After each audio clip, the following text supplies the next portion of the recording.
Oi, o tema de hoje é o exercício do fruto do Espírito no relacionamento com Deus.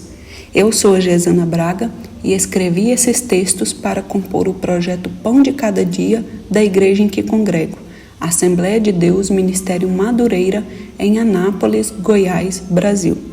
E agora no mês de novembro nós vamos falar então do exercício do fruto do Espírito no relacionamento com Deus. Especificamente falar sobre oração. Oração é uma necessidade. Mateus capítulo 6, versos 9 a 13 diz: Portanto, vós orareis assim: Pai nosso que estás nos céus, santificado seja o teu nome. O Evangelho de Mateus relata o sermão ministrado por Jesus no monte aos seus discípulos e à multidão que o seguia. Dentre os vários ensinamentos que Jesus passou ao povo naquela ocasião, ele ensinou a orar, ressaltando a necessidade dessa prática.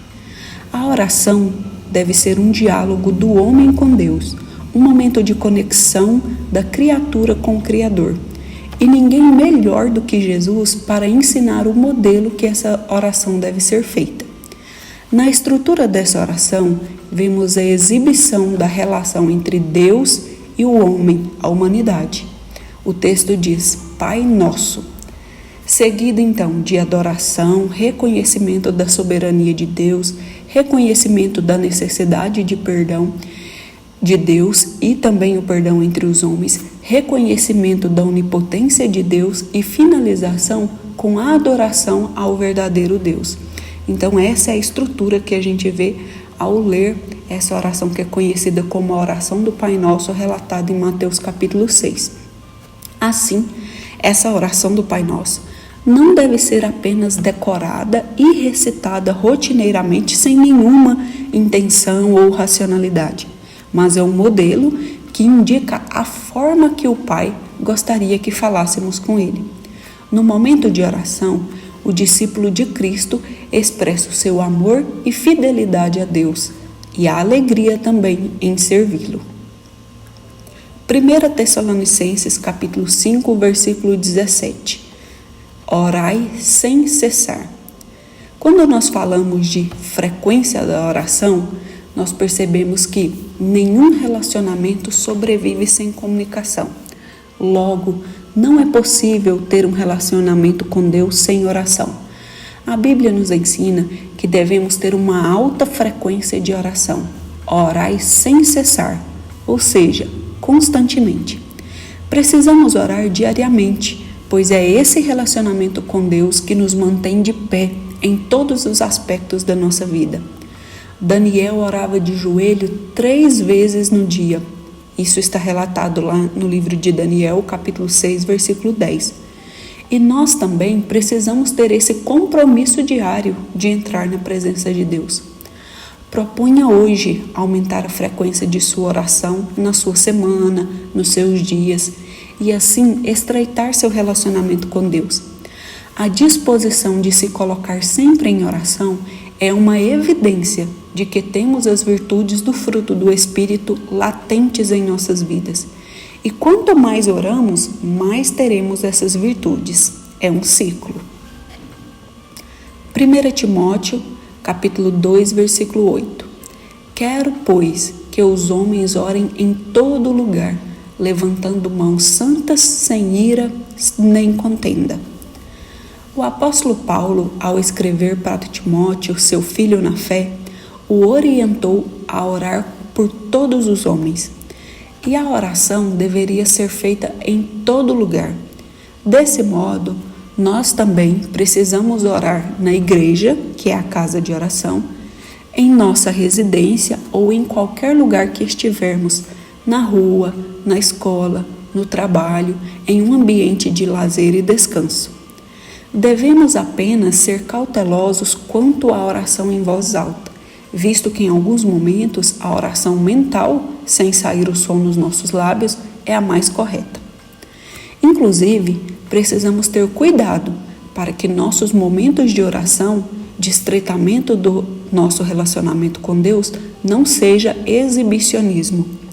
Nesse sentido, Jesus até indicou orar no quarto com a porta fechada, em secreto. Não há necessidade da nossa oração ser vista pelos homens. Inclusive, podemos realizar oração mental em momentos que exigem nossa paciência, domínio próprio ou mansidão. 1 Timóteo 2, versículo 5. Porque há um só Deus e um só mediador entre Deus e os homens, Jesus Cristo, homem. Na oração, o diálogo do homem é diretamente com Deus. Temos livre acesso para manter essa comunicação. Esse é um privilégio que herdamos com o sacrifício de Cristo na cruz.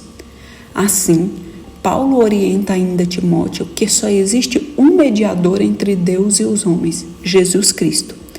E ainda podemos ter o bônus do Espírito Santo, que também intercede por nós, conforme descrito em Romanos capítulo 8, versículo 26, o Espírito Santo ele intercede por nós nos nossos momentos de fraqueza.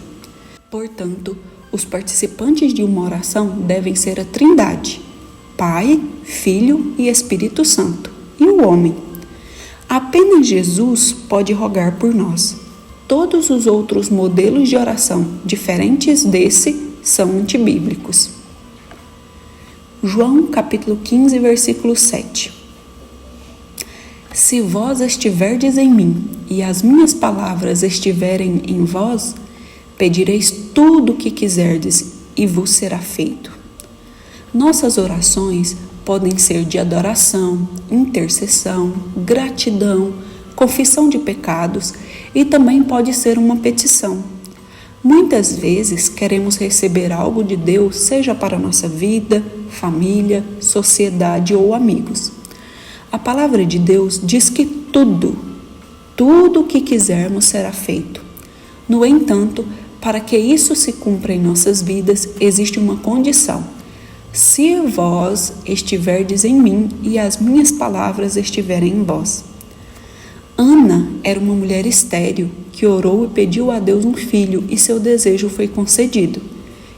Essa passagem é relatada em 1 Samuel capítulo 1, versículo 20. Deus também pode conceder o desejo do nosso coração, com uma condição: se estivermos ligados nele, a videira verdadeira, conforme relatado em João capítulo 15, do versículo 5 ao 6.